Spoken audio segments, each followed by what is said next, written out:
करेंगे। Sir, CET का exam अभी हुआ है, अब किस तरीके से नौकरियों की तैयारी है? हरियाणा में युवाओं जो है लगातार इंतज़ार कर रहे हैं नौकरियों को लेकर के, सरकारी नौकरी को।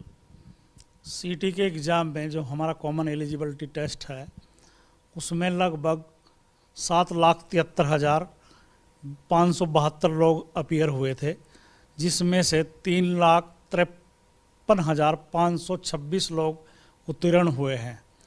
और अभी अगले 15 दिन में लगभग 65,000 जो पोस्टों के अगेंस्ट एडवर्टाइजमेंट हो जाएगी।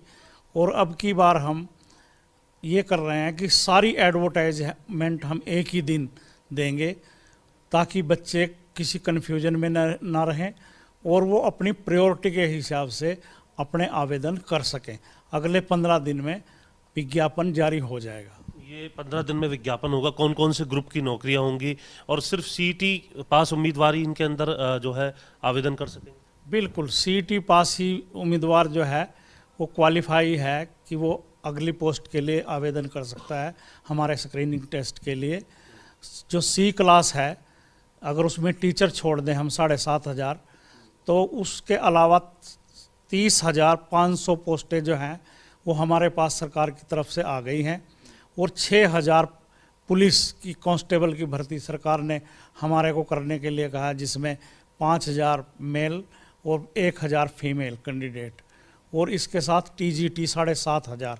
अगर इन सब का टोटल करें लगभग 42,000 से ऊपर सी क्लास के लिए, और डी क्लास के लिए लगभग 20,000 आवेदन के लिए हम अप्लाई कराएंगे बच्चों से अभी।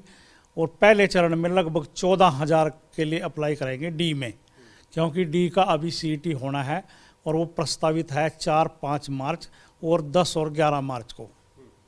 कितने लोग सर उसके अंदर आवेदन कर चुके हैं डी क्लास के लिए, ग्रुप के लिए अगर हम बात करें? डी क्लास और सी क्लास में लगभग सभी कैंडिडेट बराबर कैंडिडेट थे जिन्होंने अप्लाई किया था, 11,22,000 लोगों ने। तो अब हमने उनका अवलोकन किया तो हमने ये पाया कि लगभग 10.5 लाख जो कैंडिडेट हैं वो कॉमन हैं डी और सी में। कुछ 17,000 कैंडिडेट ऐसे हैं जिन्होंने डी नहीं भरा, उन्होंने सिर्फ सी भरा था। तो एक तरह से ये अनुमान है कि 10,54,000 लोग जो हैं डी के लिए अपीयर होंगे। सर, आप फरवरी के पहले सप्ताह में, क्योंकि 15 दिन बाद आप कह रहे हैं कि करीब 65,000 नौकरियां जो हैं वो आप निकालने जा रहे हैं, इसके अंदर नौकरियों की अगर हम बात करें, अभी डी का जो सीईटी है वो नहीं हुआ है, नौकरियों का जो इश्तिहार है वो आप फरवरी के पहले सप्ताह में निकाल देंगे, जबकि डी का जो टेस्ट है वो आप बता रहे हैं कि मार्च के अंदर तारीखें निर्धारित की गई हैं। ये किस तरीके से होगा सर? हमने जैसे सी का लिया है एग्ज़ाम और अब रिजल्ट भी दे दिया है, इससे पहले हम सी की एडवर्टाइजमेंट कर चुके हैं एक तरह से। मतलब एडवर्टाइजमेंट ना कहें तो बच्चों को हम इंटीमेशन दे चुके हैं कि हमारे पास ये पोस्टें इस विभाग की हैं। कल कैंडिडेट ये ना कहे कि सीईटी मैंने इसलिए नहीं दिया था कि मेरे लायक तो पोस्ट ही नहीं आ रही थी उसमें। तो इसलिए डी का भी हम विज्ञापन करने जा रहे हैं एग्ज़ाम से पहले ही कि हमारे पास इस विभाग की ये पोस्टें डी के लिए आ गई हैं, ताकि बच्चे उसके लिए प्रिपेयर हो जाएं। डी में कौन कौन सी सर पोस्टें रहेंगी अगर हम बात करें ग्रुप डी के अंदर जो आप निकालने जा रहे हैं? डी में लगभग 36 तरह की पोस्टें हैं। चौकीदार है, माड़ी है, अर्दली है, धोबी है, नाई है, बेलदार है। इस तरह की बहुत सी पोस्टें हैं जो डी क्लास में आती हैं, जिनको चतुर्थ श्रेणी कहते हैं। सर, सीईटी जो अभी हुआ उसके अंदर कुछ त्रुटियां जो है वो पाई गई, कुछ का कहना था कि पीपीपी की वजह से सही अंक नहीं मिले हैं, कुछ खामियां जो है छात्रों की तरफ से उसमें बताई गई, उसको लेकर के क्या विचार किया जा रहा है? ये हमारा पहला प्रयास था और पहले प्रयास में कुछ न कुछ त्रुटियां रह जाती हैं, और हमने ये कहा था अपने जो नोटिफिकेशन में कि हम सारी वेरिफिकेशन जो है वो ट्रिपल पी के आधार पे करेंगे।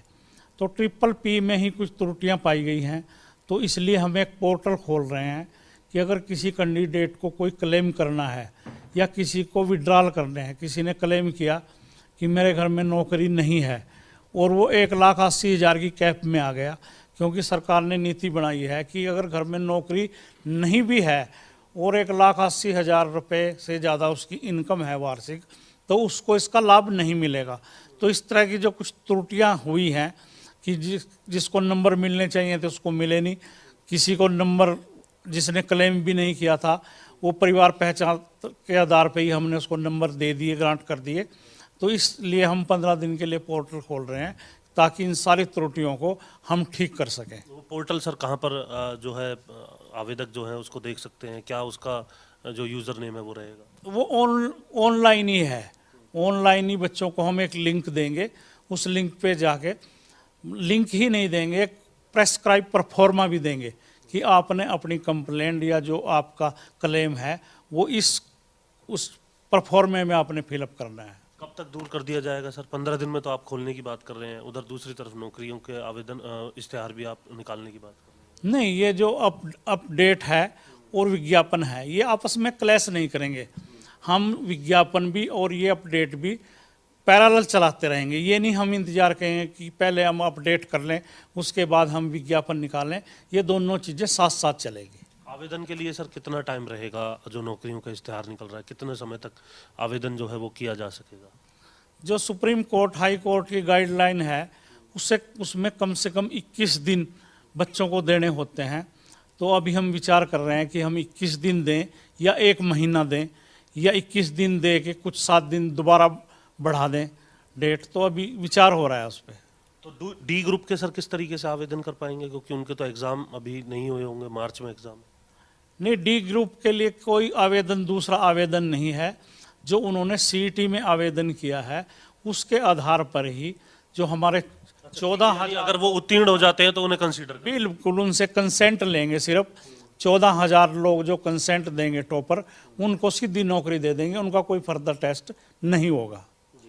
यानी कुल मिलाकर के अब ये 65,000 नौकरियां आप निकालने जा रहे हैं। कब तक ये नौकरियां जो हैं वो जो तमाम सीईटी के अभ्यर्थी हैं उनको मिल जाएंगी? कितना समय इस पूरी प्रक्रिया में लगेगा? कब टेस्ट, जैसा आपने बताया 21 दिन या 1 महीने का समय देंगे, उसके बाद टेस्ट कब तक हो जाएगा, रिजल्ट कब तक आ जाएगा, और ये नौकरियां जो 65,000 का आप दावा कर रहे हैं कब तक मिल जाएंगी? कल हाई अथॉरिटी की एक मीटिंग हुई थी जिसमें मैं भी था, सीएम साहब की चेयरमैनशिप में। सीएम साहब ने 31 दिसंबर 2023 का हमने टारगेट दिया है, पर मुझे पूरी उम्मीद है कि अगर 31 दिसंबर नहीं तो 31 मार्च 2024 तक ये पूरा का पूरा 65,000 का जो भर्ती का टारगेट है हम अचीव करने में कामयाब होंगे। सर अभी तक भर्तियां हो कितनी चुकी हैं? 65,000 तो आपने बताया कि अब 1 साल यानी फाइनेंशियल ईयर या फिर साल के अंत तक जो है आप देने जा रहे हैं। अभी तक भर्तियां कितनी हो चुकी हैं विभाग के अंदर? क्योंकि बेरोजगारी को लेकर के तमाम दूसरी बातें भी राजनीतिक तौर पर देखने के लिए मिलती हैं, लेकिन एचएसएससी के माध्यम से कितनी भर्तियां अभी तक हो चुकी हैं? चलो, मैं कोई राजनीतिक नहीं हूँ, मैं राजनीतिक भाषा भी नहीं बोलूँगा, पर इन 8 सालों में लगभग 1 लाख भर्ती एचएसएससी कर चुका है। और मैं 24 मार्च 22 में आया था चेयरमैन, उसके बाद हमने 16,000 की भर्ती की है। इस सरकार ने जो मनोहर सरकार है, इसने लगभग एचएसएससी के माध्यम से, केवल एचएसएससी के माध्यम से 1 लाख लोगों को रोजगार दिया है। ये तो ऑन रिकॉर्ड है, इसमें कोई झुठलाया नहीं जा सकता। सर दूसरा सीईटी कब होगा? क्योंकि अब इसके बाद जो तमाम अभ्यर्थी हैं उन्हें इंतज़ार रहेगा कि ये सीईटी अगर दे दिया होता तो 65,000 जो नौकरी हैं उनके अंदर उनका भी जो नाम है वो हो सकता था। तो सीईटी को लेकर के अब आगे क्या प्लानिंग रहेगी? मार्च में तो आपने बताया कि डी ग्रुप के लिए आप कराने जा रहे हैं। डी ग्रुप के लिए मार्च में है, और जो सी के लिए है वो 2022 का तो हो चुका है, जो 2023 का है अक्टूबर और नवंबर में होगा, ताकि उस टाइम तक जितने भी बच्चे +2 में हैं या बीए कर रहे हैं वो क्वालिफाई हो जाएं। और ये हर साल अक्टूबर और नवंबर में सीईटी के लिए एग्ज़ाम हुआ करेगा। और अभ्यर्थियों को क्या कहना चाहेंगे सर आप? खबरें अभी तक के माध्यम से किस तरीके से वो अपनी तैयारी जो है वो रखें आगे के लिए और सरकारी नौकरियों? मैं आपके माध्यम से जो उम्मीदवार हैं, हमारे कैंडिडेट हैं, उनके लिए मेरी शुभकामनाएं हैं, और वो अपने अगले एग्ज़ाम की पूरी तैयारी करें। विज्ञापन होने वाला है, विज्ञापन के 1-1.5 महीने बाद एग्ज़ाम होगा, और अब की बार जो एग्ज़ाम होगा उसकी जो जॉब है, जॉब आधारित क्वेश्चन उससे ज़्यादा पूछे जाएंगे। लगभग 70% क्वेश्चन जो हैं जॉब आधारित पूछे जाएंगे। जैसे कोई व्यक्ति जेई सिविल है तो हम जेई इंजीनियरिंग उससे 70% पूछेंगे, 30% हम बाकी चीज़ें पूछेंगे जिसमें 10 नंबर का कंप्यूटर जरूरी है और 20 नंबर